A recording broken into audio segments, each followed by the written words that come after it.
Hello everyone, welcome to cooking house YouTube channel. તો આજે હું તમારી જોડે શેર કરીશ ઘરે ફરાળી લોટ બનાવવાની રેસીપી. આ ફરાળી લોટ ઘરે બનાવવો ખૂબ જ ઇઝી છે. ફક્ત 5 જ મિનિટમાં જેવો માર્કેટમાં ફરાળી લોટ મળે છે સેમ એવો લોટ તમે ઘરે બનાવી શકો છો.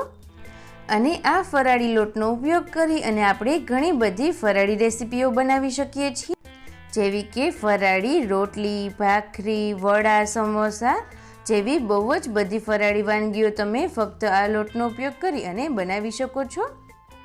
અને એક વખત બનાવી અને આ લોટને તમે આરામથી આખા વર્ષ માટે સ્ટોર પણ કરી શકો છો.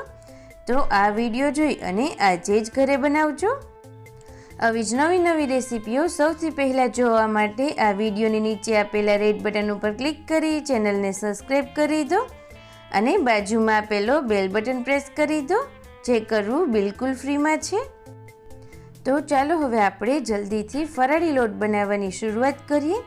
તેના માટે મેં અહીંયા પહેલાં 1/3 કપ જેટલો મોરૈયો એટલે કે જેને સામો પણ કહેવાય છે તે લીધેલો છે. તો પહેલાં તો આ રીતે મિક્સરનું નાનું જાર લઈ અને આપણે તેને ક્રશ કરી લઈશું. તેનો એકદમ સરસ એવો લોટ બની જાય ત્યાં સુધી તેને ક્રશ કરવાનો છે.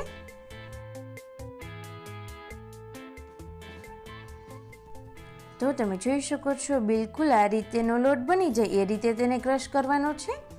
તો હવે આપણે તેને એક બાઉલમાં કાઢી લઈએ. ત્યારબાદ હવે ફરી વખત એ જ મિક્સરનું જાર લઈ અને આપણે તેમાં 1/4 કપ જેટલા સાબુદાણા લઈશું. સાબુદાણાનો પણ સેમ લોટ જેવો પાવડર બની જાય એટલા તેને ક્રશ કરવાના છે. તો તમે જોઈ શકો છો સાબુદાણા પણ એકદમ સરસ એવા ક્રશ થઈ અને તૈયાર થઈ ગયા છે. તેને પણ આપણે આ રીતે એક બાઉલમાં કાઢી લઈએ. તો હવે લોટ બનાવવા માટે આ રીતેનું એક મોટું બાઉલ લઈશું અને તેના ઉપર આ રીતે એક ગળણી રાખીશું.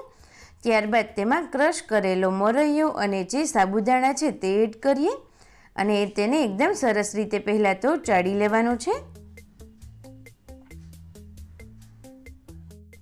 તો તમે જોઈ શકો છો લોટ સરસ રીતે ચડાઈ ગયો છે અને આ રીતે ઉપર થોડું ક્રશ ના થયું હોય તે રીતેનું વધે તો તમે તેને જ્યારે બીજી વખત ક્રશ કરો ત્યારે મિક્સરના જારમાં સાથે એડ કરી શકો છો. તો હવે તેમાં 1/2 કપ જેટલો આપણે રાજગરાનો લોટ લઈશું અને તેને પણ એડ કરી દઈએ. તેની સાથે જ આપણે 3 થી 4 મોટી ચમચી જેટલો સિંગોડાનો લોટ લઈશું અને તેને પણ એડ કરી દઈએ. હવે બંનેને આ રીતે જોડે આપણે ચાળી લેવાનો છે. તો તમે જોઈ શકો છો લોટ સરસ રીતે ચડાઈ અને તૈયાર થઈ ગયો છે. હવે આપણે બધા જ લોટ એડ કરી દીધા છે. તો આ રીતે તેને સરસ રીતે મિક્સ કરી દઈએ. તો અહીંયા તમે જોઈ શકો છો આપણો ફરાળી લોટ બની અને એકદમ સરસ રીતે તૈયાર થઈ ગયો છે. આ લોટનો ઉપયોગ કરી અને તમે દરેક ફરાળી વાનગી ખૂબ જ ઇઝીલી અને એકદમ ઝટપટ બનાવી શકો છો. તેની સાથે જ આ લોટને તમે ફ્રીઝમાં 1 વર્ષ સુધી અને બહાર રાખો તો 6 મહિના સુધી સ્ટોર કરી શકો છો. તો હવે કોઈ પણ વ્રત કે ઉપવાસ હોય તેના માટે વાનગીઓ બનાવવા માટે આ રીતેનો લોટ તમે ઘરે જરૂરથી બનાવીને રાખજો. જેવો માર્કેટમાં રેડીમેડ પેકેટમાં મળે છે સેમ એવો જ આ લોટ બની અને તૈયાર થઈ ગયો છે. તો તમે પણ ઘરે જરૂરથી ટ્રાય કરજો અને તમારા બધા જ ગ્રુપમાં આ લોટની રેસીપીને તો જરૂરથી શેર કરજો, જેથી કરી અને બધા જ લોકો આ રીતેનો ફરાળી લોટ ઘરે બનાવી શકે. અને ચેનલને હજુ સુધી સબસ્ક્રાઈબ ના કરી હોય તો જલ્દીથી કરી દો.